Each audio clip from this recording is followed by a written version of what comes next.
to enjoy your art, whether it's for purchase or just you're gifting it away, you make sure you take a photograph of it so you'll always have it, and you can continue to share it with other people. I had my daughter paint this one here. I timed it so I could make sure that we stay within our hour time limit for today. If you do not finish this today, don't worry. It's like you can replay the tape back on YouTube tomorrow and catch up if you still hadn't gotten to the cage or the beach part or something else in your painting, or maybe you just want to go back and work on the sky some more. So let's go over what you need.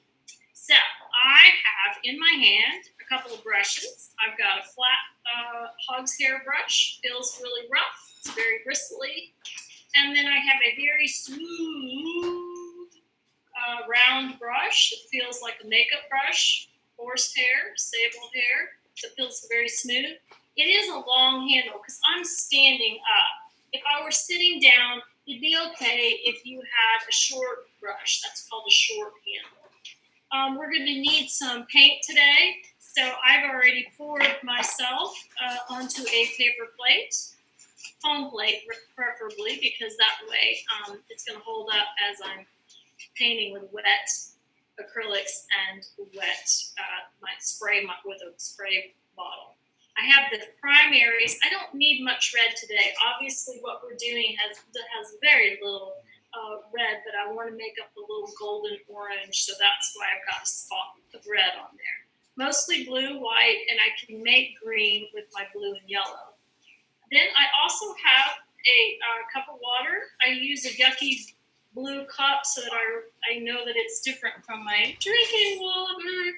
So that's what I use to clean my brushes, or wet my brushes. And I have napkins. So if you have napkins or paper towels nearby, those are really helpful. I'm going to draw, I think, with some chalk today, just so you can see my horizon line and my bird. You can draw with paint, anything that you have. If you prefer a pencil, that's fine. These are acrylic paints, but if you're doing yours in watercolor or pastels, that's all fine. The subject and how to do it, the drawing part, is pretty much universal across any medium. So if you're not using acrylic today, that's okay. I've noticed with doing these classes, everybody has their own mediums they like to use, and that's great. You use what you have. We're not out here to try to go have everything you need to do these projects. Okay, I think we got everything we need. So let's draw that horizon line today. So I'm going to start by putting a line that's the separation between the sky and the water. I'm going to do it kind of straight today because it's really not, for me, it's not about the ruggedness of the water. For me, this is going to be like a really calm, reflective scene. Please don't put your line halfway, like don't cut your canvas all the way in half. If you do that, it will just look odd in the end. So I'm going to go a little lower than halfway down.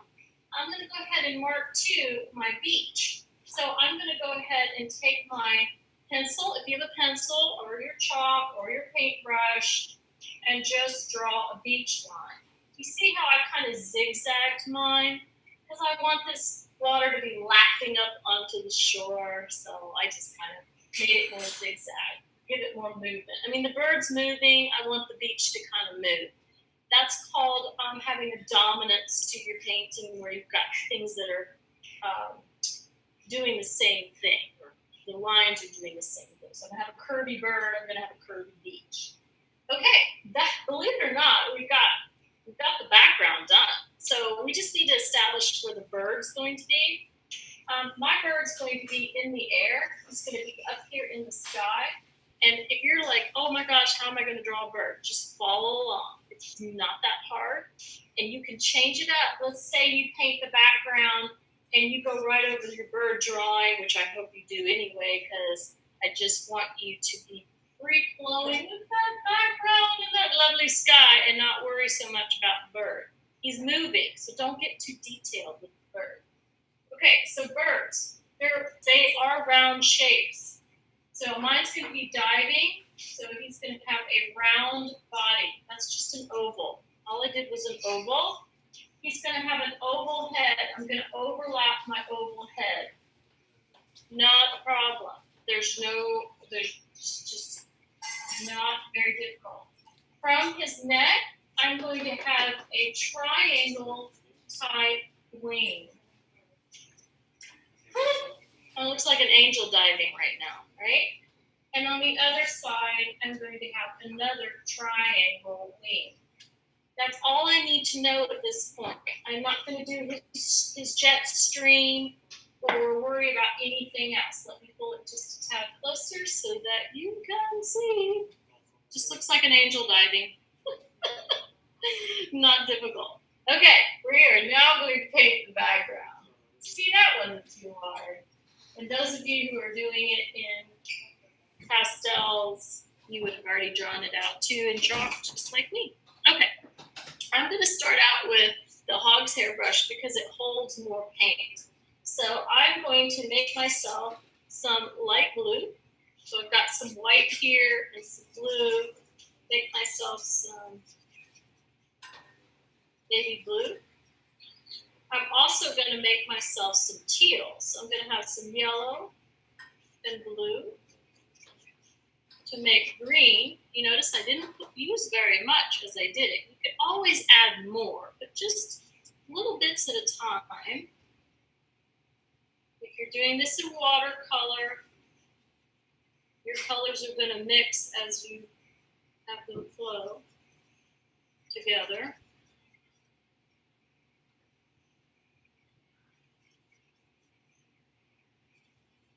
And your teal is going to look different depending on what type of blue that you have. I have an ultramarine and I have a cadmium yellow, so you might end up with a different teal.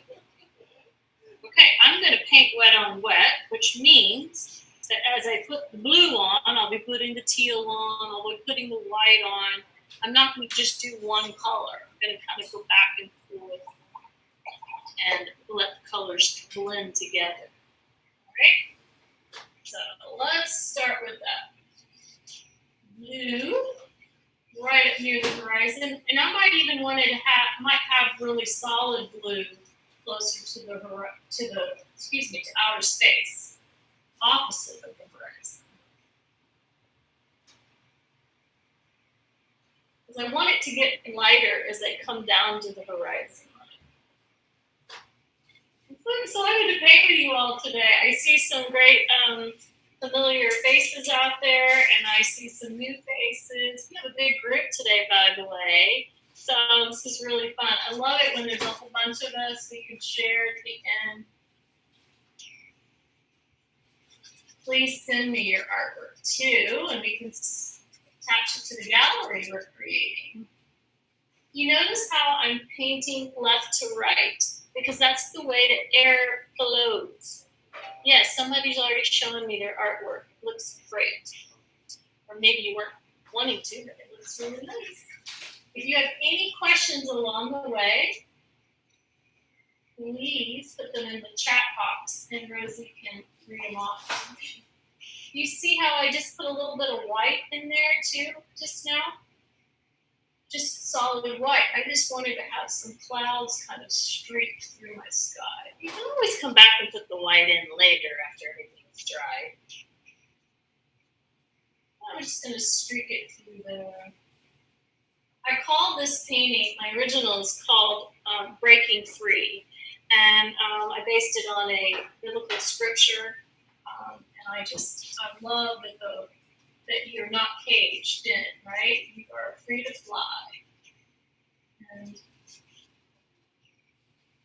I'm glad that it found a nice home.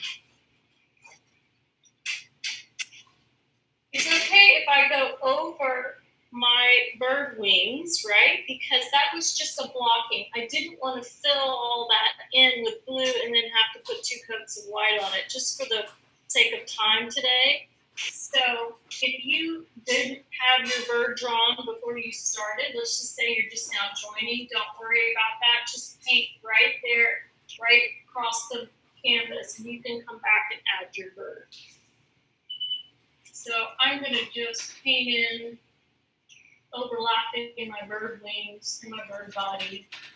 And you can see me kind of stumbling. I'm moving my brush back and forth, kind of roughly. If you're the smooth, you want it to be more smooth, you can do your smooth strokes. But I wanted to create a little movement in my sky. My bird.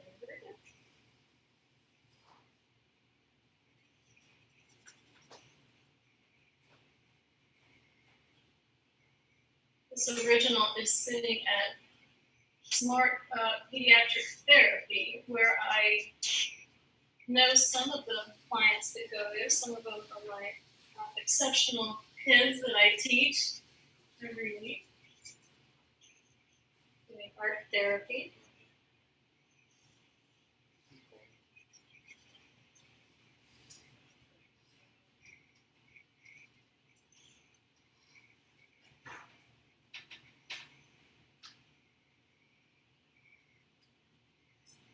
Okay, as I get closer to the horizon, I could get this blue and this teal to get a little bit lighter, right?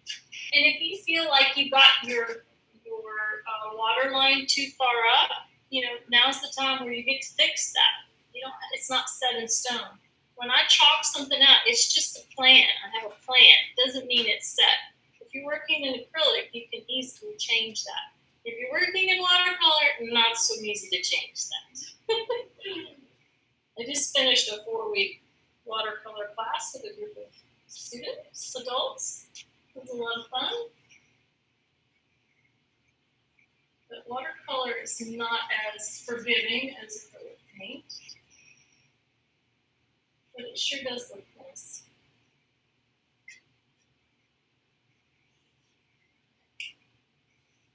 I'll put a little of that teal in. I think I might save most of my teal for the water. So kind of have a plan, because you don't want your sky to look exactly like the water. So make sure that you're thinking about having a difference. Even if you have to make the water darker or you have to muddy up the water, you just don't want them to be totally the same.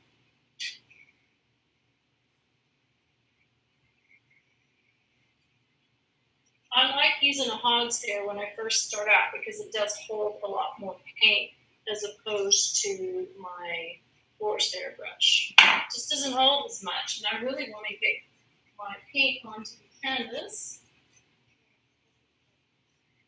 I can come back and do details later. And going right over my chalk line. Some people use charcoal to draw with. I prefer just using chalk with acrylics. Sometimes the charcoal gets muddy, makes your paint muddy.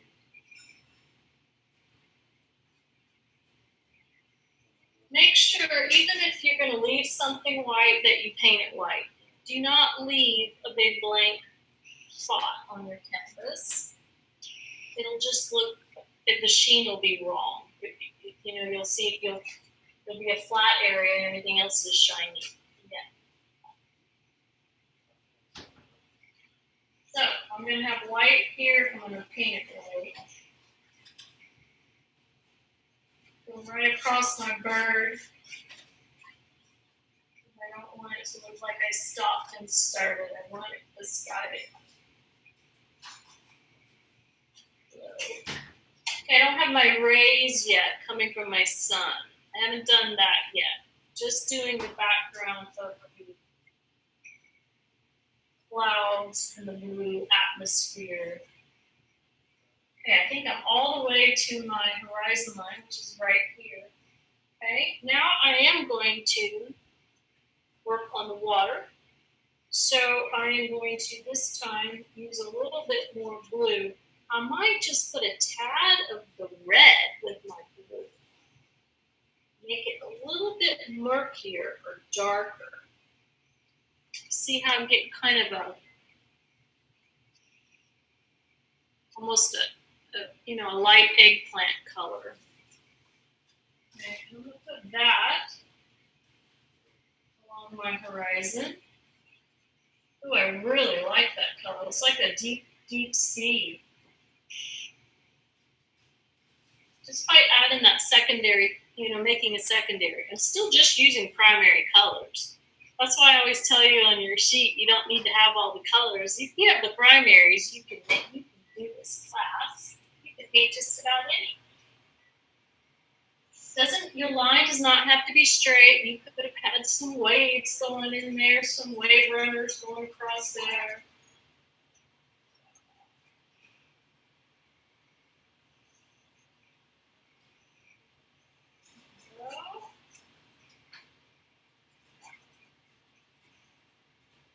Put some blue back in. Great. You can definitely tell that my sky is different than my water. A little more red to the blue. This might be a really deep pocket or a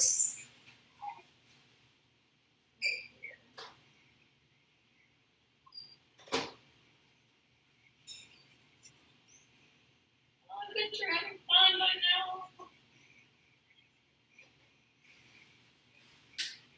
I loved our beaches that we did about a month ago with the tree. That was so nice. We all did a good job. I've grown up most of my life off near the beach, so this tends to be a lot of my paintings. Not anymore. I don't live near any water anymore. So a lot of my stuff now is inspired by my landscape here in Arizona. You just bloom where you're planted, paint what you see. It's all beautiful. Okay, I'm gonna make it a little bit lighter blue as I get closer to the shoreline. It's lapping up onto the beachy sand.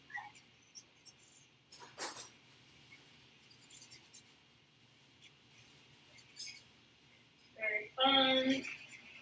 Might get a little bit darker teal in this corner. So I'm mixing up again some more teal just to put down here. Oh, I really like that. Right there in the foreground. I love things in the foreground that meaning very close to me to be more bold. That teal is just really nice in my face.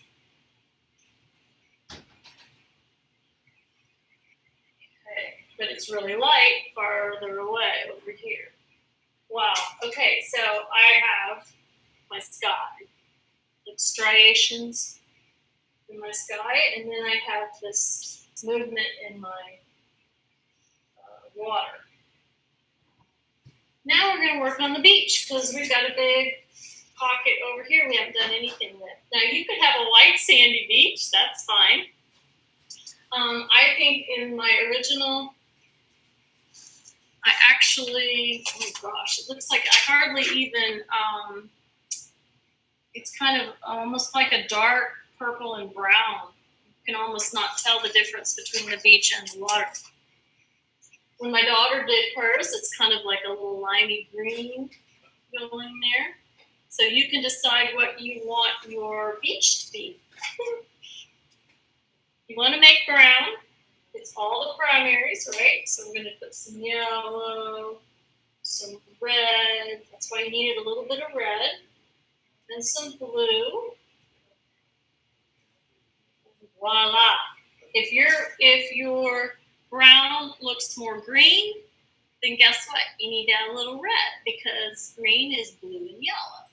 So you just know that you didn't either have equal parts or you need a little bit until you get the brown that you want, because you could want a reddy brown, or maybe you want a brown that's more blue or a brown that's more yellow. Now, I'm not going to make that my beach color, obviously. I'm going to pick up some of this white. I'll put it into my brown. I think I want it a little bit more sandy.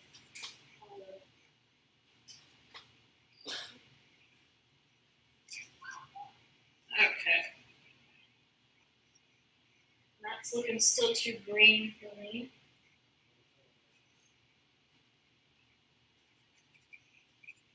I think I need to wash my brush.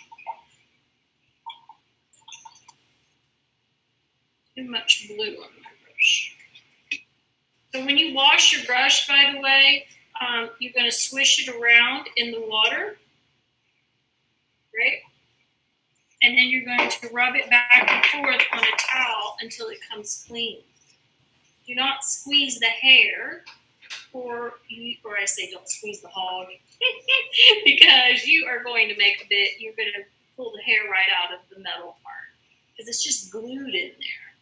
And you want your brushes to last a really, really long time. So, if your water's really dirty because you put a lot of blue or a lot of green in there, then you might need to start over. See, I just rubbed it really clean, and it's good to go. All right, so now I can go back to making my sandwich.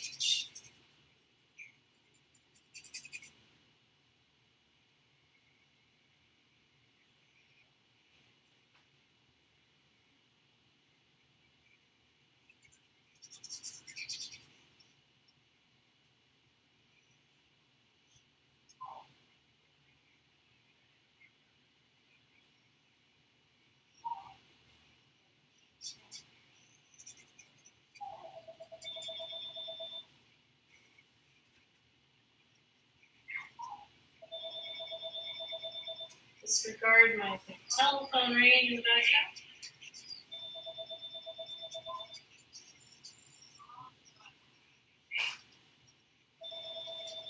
Okay, so I got this little beach scene on there.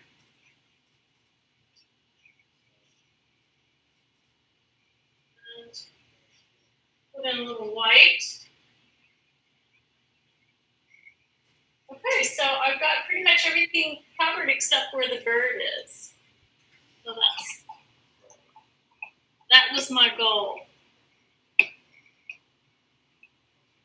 so now I'm going to switch to the round brush. All right. If you don't have a round brush, you still have a straight one, that's fine too. I'm going to use this to do my sun and my rays. So if you end up and you just have like a straight brush, you could use that. But I am switching to the sable horsehair because it feels soft and will glide nicely right over my original. All right, so I'm going to draw sun, and I need some more white on my palette because I used it all up. So I only squirt as much as I need. I don't want to do a whole lot off the bat because I don't want to waste my paint. Especially here in Arizona, it will dry up so quickly. Okay, so I'm going to now put my sun that's going down. So I'm going to put a little white ball here. I am going to add a little bit of yellow to it to make it a really, really light yellow. So I am going to do that. Add a yellow in there, make it kind of glow. Like a, what do they call that? The green flash as the sun's going down. We can make it more neon looking. Okay, so there's my half. It's just a half circle. That's all it was that I put on the horizon line. Is my sun is going down, or maybe it's the sun coming up. Either way, it's right there. And then what it's going to do from there is I'm going to take my brush and I am going to radiate some lines from the sun. So just going to draw very lightly. Don't put a whole lot of paint on the brush. See, I just have very, very little. And if you get too much, just rub it off onto your napkin. You don't want a lot because you want to see the sky behind it. The rays aren't an object. They're just light that's radiating. Here's light. Okay, and I'm just going to radiate them from the circle. It's okay if it goes over the bird. You haven't filled in the bird yet.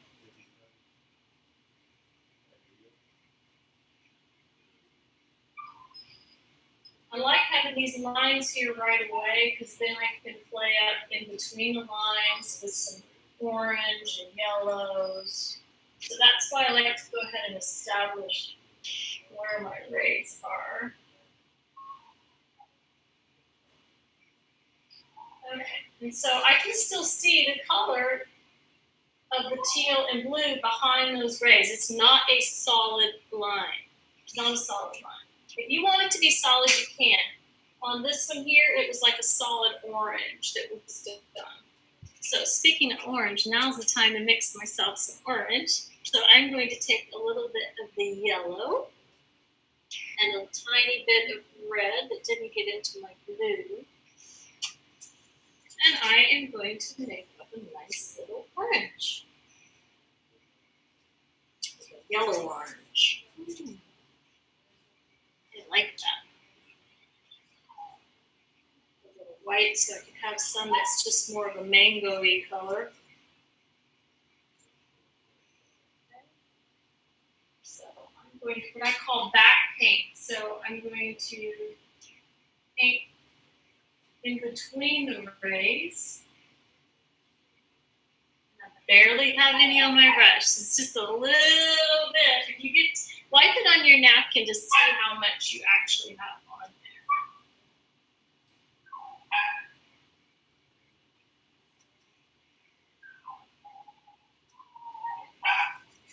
All right, so I am taking my brush.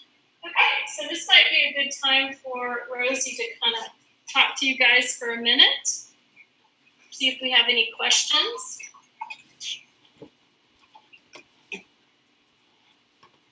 While you're getting your rays on there. Awesome. So I am just coming on to let you know that there are a few options here on giving Deborah a donation for all the great work she does. I will put those in the chat box. I'll put her links in the chat box as well as add them onto they'll be on the chat box and then they're also available on her screen. So it's that DeborahGoleyArt.com, that's her website, Venmo.com/Deborah/Goley, and then it's the PayPal at DeborahGoleyArt.com. So I will get that up. Excuse me, that was my dog. Sorry about that. I will get those into the chat box, and thank you so much, Deborah, for everything you do. You've been great, and we really appreciate your hard work and the beautiful art you bring to the city. Thank you, Rosie, very much. It's my pleasure to do these. I remember back in the start of the pandemic, all my classes came to a stop. And I thought, what can I do to keep reaching you guys with the joy of art and to give you lifelong learning skills and keep your brain activity going and just give you hope. Maybe you've never painted before and you just wanted to try. So I'm so grateful that the city accepted my proposal and I've been able to bring these to you. And anything that you do donate to me, it goes to buying my supplies, to my time prepping for this, any of my technology equipment that I need to bring this to you, and just the planning part of it. So there is a lot that I know you don't know all the things that go on into all this, but I appreciate that. I really do. Okay, so let's get back to those rays that we're working on. And all I'm doing here is putting in now a little bit of lemon yellow. And they call this scumbling. So when you are painting over the background and you want the background to still be shining forth and coming forward, you're just scumbling over it. So I barely have much on my brush. And I'm picking some key points where I just want a little bit of that lemon yellow over the blue. Yes, I use my finger on the canvas from time to time. So if it gets a little too heavy, I just want to smudge it out real quick because I definitely want the blue behind it. I don't want to have a big blob of yellow. At least I don't. You may be more graphic and you like to have that. So everybody has a different style. Okay, so I'm just thinking about some other yellow that I could put into the sky. I love it. I love color. And now that everything's dry here, that yellow can just kind of float on top and not make green. Because if it were wet, the yellow on the blue would be making green. But now it's just floating on top here. Maybe I'll put a little bit of yellow over here. When I say yellow, it's not pure. I mixed it with white and a little bit of the red, so I've got kind of a yellow orange, very, very pastel, not solid. Okay, so maybe some of my streaks in the sky want to be that color. So just right next to some of my white ones, I'm going to have that color. Wow. Okay, so I really like that. Okay. Now I'm going to take a little bit of that white with a tiny bit of the yellow, and I'm just going to put it right along the horizon line, just to make that green flash or that glow right at the water's edge, faraway edge, deep sea edge. Just want it to glow. The same things along the horizon are lighter, and since I went with that deep purple, I need to have just a very light white line along the horizon. Now I'm also going to use the white to make a few waves in here. So wherever I have opportunities where I skip, my brush kind of skip what I call skip trowel, or I can see part of the canvas shining through, that's where I'm going to make my waves. It just tells me exactly where to put them. I call those design bonuses. I'm going to twirl my brush to make waves. Because it makes your lines look jaggedy. You might have a shaky hand anyway, so maybe you don't need to twirl it. But when I twirl it, I have more paint on one side of the brush and less paint on the other, so I think it makes great waves when you do that. Just one of my tricks. Twirling. I used to be a twirler, believe it or not. I don't even think that's a thing anymore. I don't know.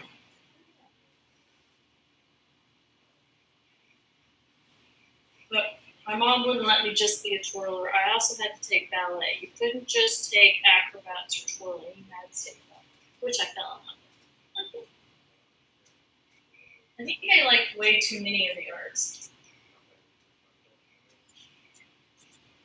I couldn't make up my mind. I liked piano. I liked to sing.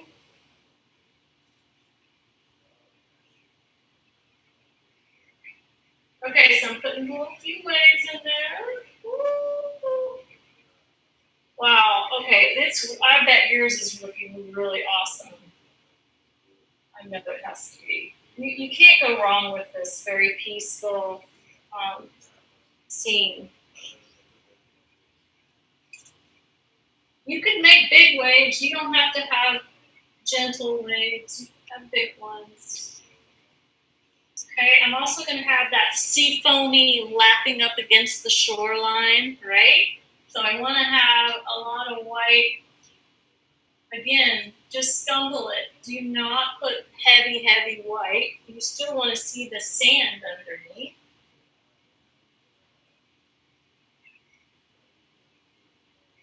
I think that's one of the tricky things about painting is like how much paint to put onto your brush.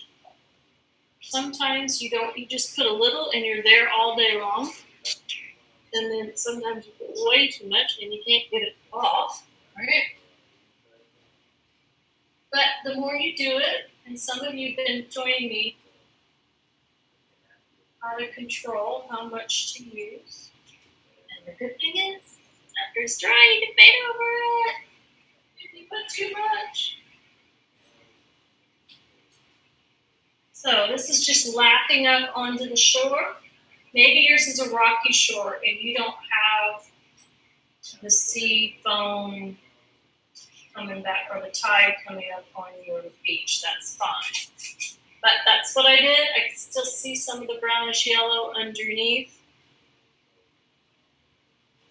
Okay, so I have most of this done. I think I might add just a few more clouds now.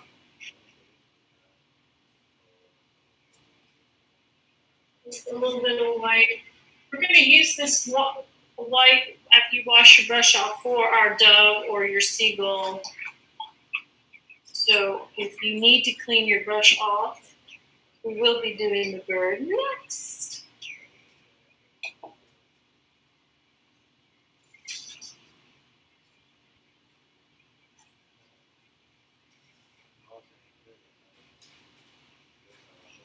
Okay, mine's coming clean. Okay, all right.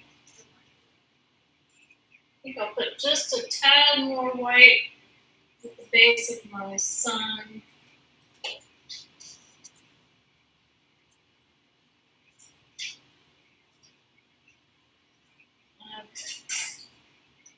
All right, so we're going to paint the bird next. I want you this time to think about contouring. So when we did the bird, we were doing a shape drawing. Believe it or not, we were doing an oval shape, an oval head shape, triangle wings. Now we're going to connect the dots. See how simple this is? So simple. So I'm going to start here at the beak, and I'm going to go around the bird. So I made a little C shape around my oval head. Now I'm going to go around the wing. Your wing can go off the page if you want. I'm going to go back around that triangle. I'm going to hit where it intersects the body. But I'm not going down into the body. I'm going to go around it. Go past the oval to make kind of a little tail feather. This is called contouring. Some of you contour already without even thinking about it. I like to shape draw to get my proportions right, and then I contour. When we did our eagle, we were doing just his head portrait. So for the most part, we were just doing, I was talking you through using letters and shapes, T's, L shapes, all kinds of things. So I do talk to myself about what shape something is, an oval, or if it is a C shape, and then I contour around. That's how I do it. And then you get frustrated, because if you can draw an oval, you can draw a bird. Okay, so there's my bird diving, but he needs feathers, right? So I'm going to switch back to my hog's hair. Do you know why I'm switching to hog's hair? Because it has some roughness to it that's going to help with my texture. So I'm cleaning him off pretty good, pretty well. And I am going to just use my arm muscle to give this bird some feathery texture away from his head. So I'm starting at his neck and brushing away. Do not go this way or your feathers are not going to look feathery.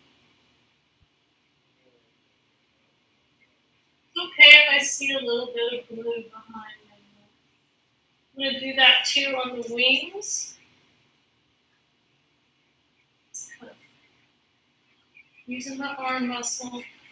If you haven't worked out today, this is good physical activity.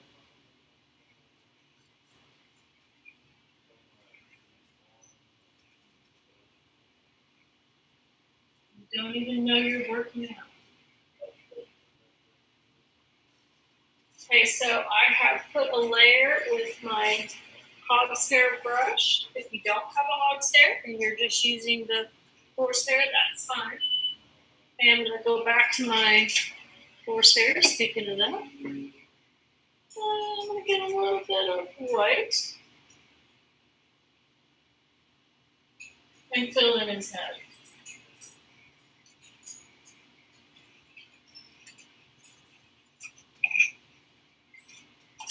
Squirt a little bit more white because I'm out. Alright, now he's got a head. He's got some wings. And he looks like he's diving.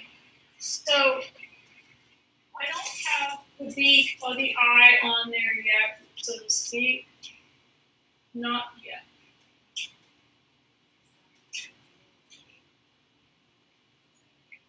So he's just flying around. But I really, really want to make him fly or give it more motion. So I'm going to keep using the white. And I'm going to feather out now with just the very tip of my my Corsair brush to make these feathery little tips off his wings.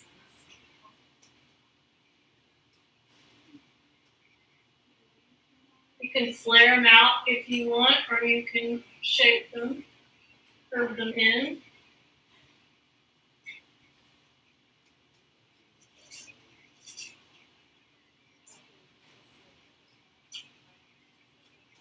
Give him a little tail feather there.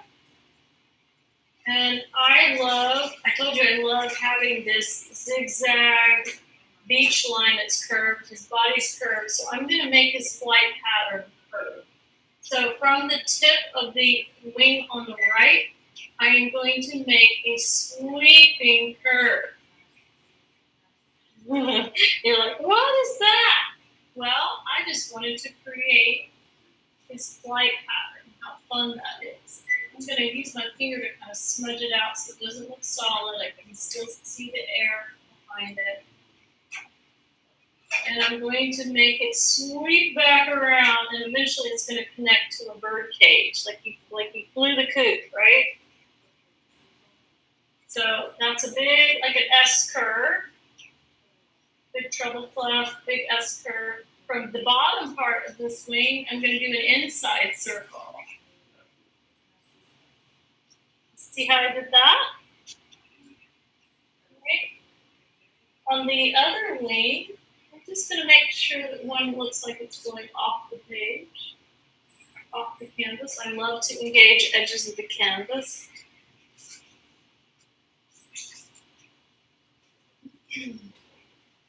But I'm also going to, he didn't just fly out of the cage, he flew all over the place, right? Because he's free to fly now.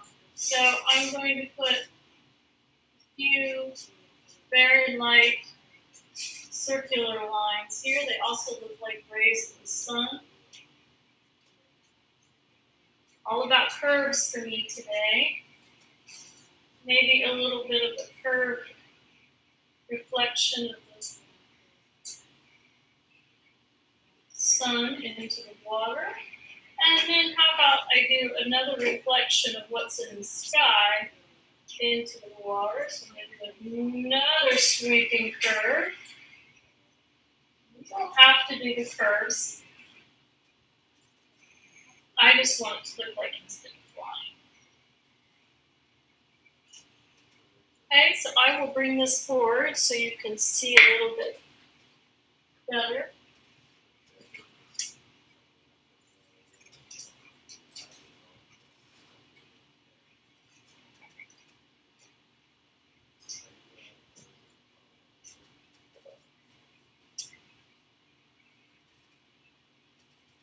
So you can see, it's just very transparent, but it's there. You can see like he was flying around, and it just adds to the whole composition. There's movement, there's things going on. Okay, you can see I've got one here. And I've got some coming out of the bird, and I have some over here. I have some in the water. Yes.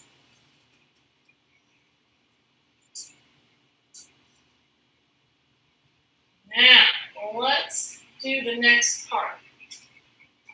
Okay, the next part is establishing where that cage is. And I'm going to still use the same round brush to draw my cage. It's going to be just sitting right here on the beach. And I bet you might think, oh no, it's a man-made object, so it's probably got to be more straight. Well, yes, everything in nature is not straight. The bird, it would be nature, the beach. So you could be as organic with your lines and curving and whatnot. Your bird cage could be organic too. It could be made out of driftwood and it just, it's aged. So don't get hung up on the fact that your lines may not be straight. I am not a perfectionist, so I don't try to force it. So we're going to draw shapes again. It'll be very simple. I'm going to walk you through it. You're going to do a cylinder. But the cylinder, I'll watch me do it. So I'm going to draw two sides. I'm going to do an oval above my. Let's see, where do I want to put my? I think I want to put it right here. So do an oval at the top of my cage. I'm going to draw it kind of heavy for you so you can see it. And I'm going to do a similar half an oval. So I've got, do you see how I've got just a curved C shape that emulates the top of the body of my page. And now I'm going to attach the bottom to the top. That's how you draw a can or a cylinder, or in this case, my cage. Not very hard. But my little bird cage has a top to it. So I'm going to put a triangle. It has a triangle on top. And it has a little bitty hook. So I'm going to put a circle on top. Like you can fold it like a little lantern.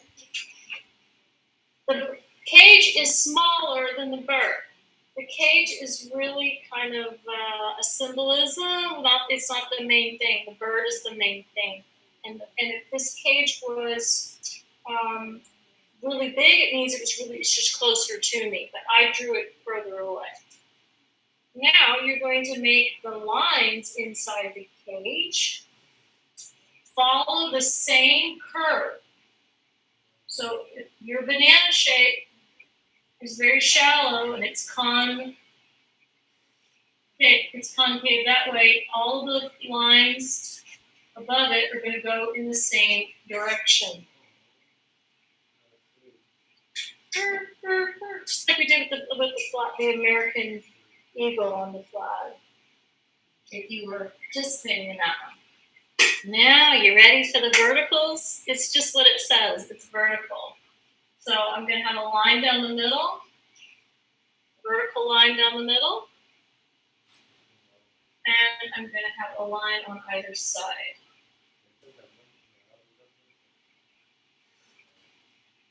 Yay!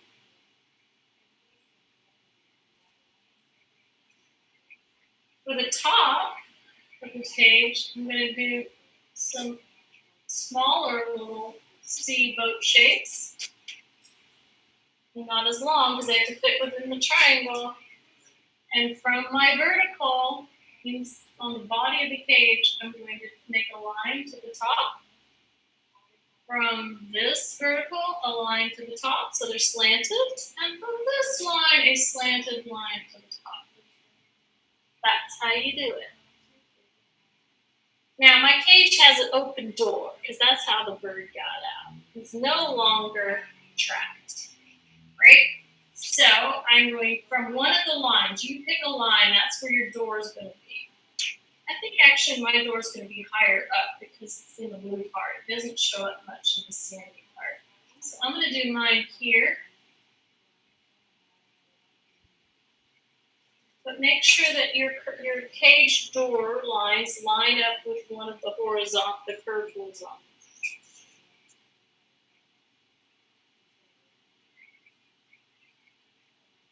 And you could put a vertical on there as well. And that's how he got out.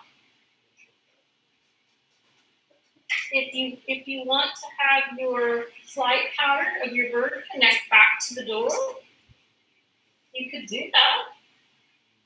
You could make a big sweeping curve that shows he came out, he's flying around, he's enjoying the beach.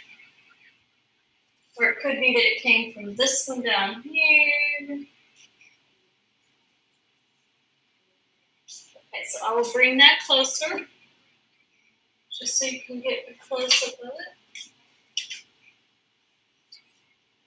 And see how the cage was done.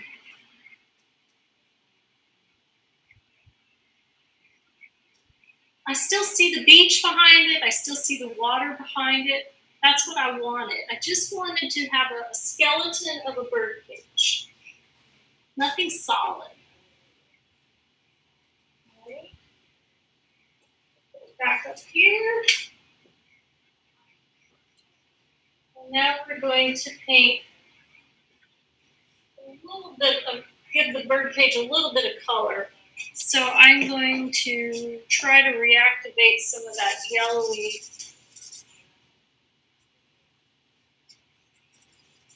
mango-y color that I used in the sky. And just give my bird cage a little bit of color. Just a tad. Just it's bleached out driftwood or something, but it's got a little bit of color. I hope you're having fun with this. I know. So I'm just going to give it a little bit of color, meaning I'm going to put a line that emulates, so right under the white line.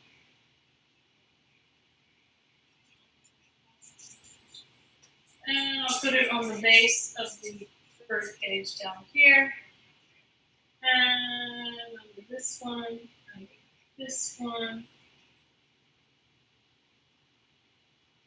Leave it all white if you want.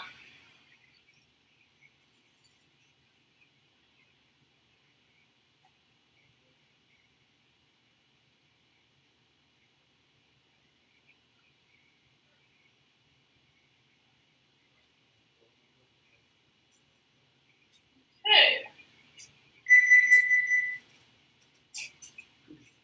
There's my bird cage.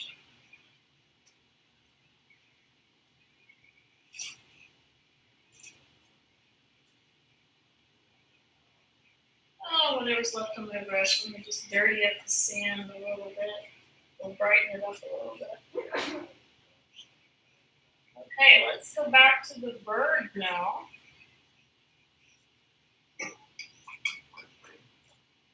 And let's give him a little more definition. So this time, I'm going to mix up a little purple, like a lavender.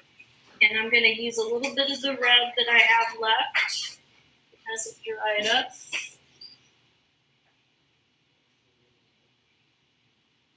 And a little bit of blue. And some white. That's a little too lavender. I'm going to add more blue to it. Or less white to it, I should say. Yes. Okay. So I'm going to use this kind of like a shadow or an outline for my bird. It's really going to shape his neck. Okay, I'm going to choke up on the brush, meaning I'm going to want to do details. So I've got to move my hand closer to the metal part. I can't do the arm anymore. I'm doing wrist now. Okay. Do not have to be a solid line. Shadows are not objects. Because it's a horsehair brush, you're going to have to keep loading it. It won't hold very much. It's probably a good thing so you don't get too heavy handed.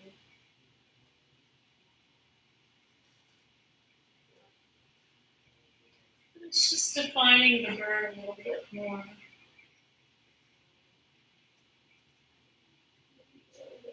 Here. I'm going to use that same color for his eye. I don't like to use black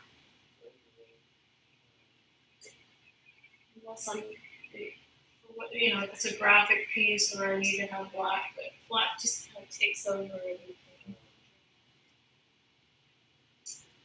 Make a brown eye, blue eye. A little bit of an armpit there. Maybe I'm going to back paint a little bit of that purple into his feathers.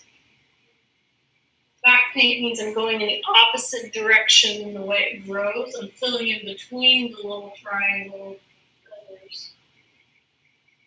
Well, maybe I'll put a little bit of shadow in here in his wings. Stumbling. I can't wait to see. I'm sure y'all are doing a great job. You can't really go wrong with this one. And his beak.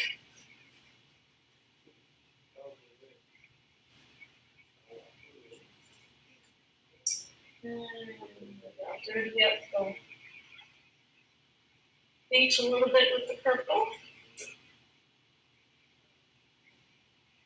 In my original, I have real feathers in it. I found some purple feathers and I used mixed media and put them in there.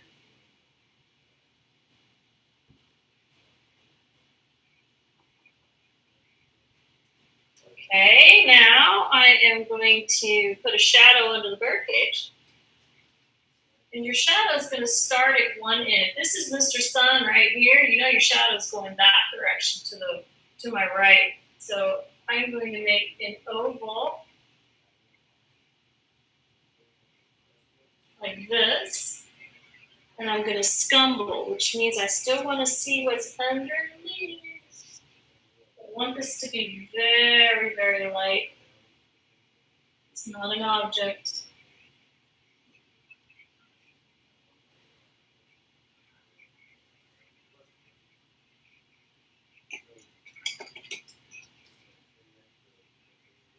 And since the sun's going down, we're just coming up.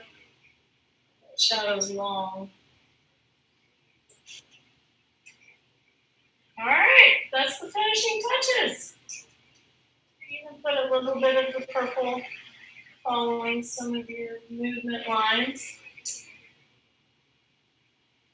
if you'd like.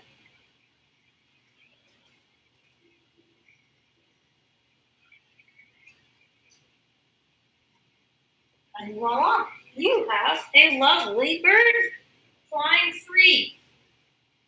I'll put a few shadows too here in the bird page. And don't forget to sign your work. It's really important that you sign your work. One, so that you have a record as you progress, as you get better at these. You can say, oh, I did this in 2020 and now it's 2021, and you do this again and you just see how your style changes, how well you're doing. And it's just good to date it for those to come, right? Sign your work. I'm going to sign mine right here. I think I'll use blue because that's what I got left to on my palette. The painting is not my name, so I'm going to write it very small and inconspicuous. And I put it inside the painting so that if I do frame it half-inch in, it won't get cut off.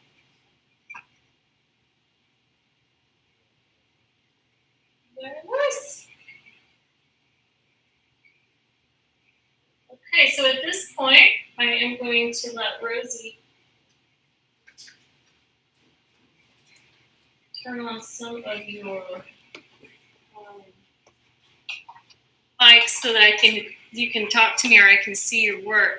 And I did want to tell you, if you're joining me on Saturday morning at 9 o'clock, which is PJs and Art, then we're going to have some fun doing calla lilies. And we'll be using a lot of the same colors that we used to. Be really fun. I hope you can join me Saturday morning at 9 o'clock to do some pretty calla lilies. And then if Saturday mornings are not your thing or it's your errand day and you're not able to join us, you can join me on Tuesdays to together in Tondo, and I'll tell you what Tondo means when you join us. But we're going to do a desert landscape, so that will be really fun to do. A beautiful sky, very similar to what you did there, but you can come up with your own rendition. You could make it a stormy sky for the monsoon season, and I'll be using watercolor on that, so that will be fun. But you could use acrylics, whatever you want to use for that. And that's at 11 a.m. on Tuesday. So those are the two things coming up. I know Rosie's going to get the link up for you on the Arts and Culture Parks and Recs page so that you can sign up for Saturday's class. And let me know if you have any questions. Hope you're having fun, Paige.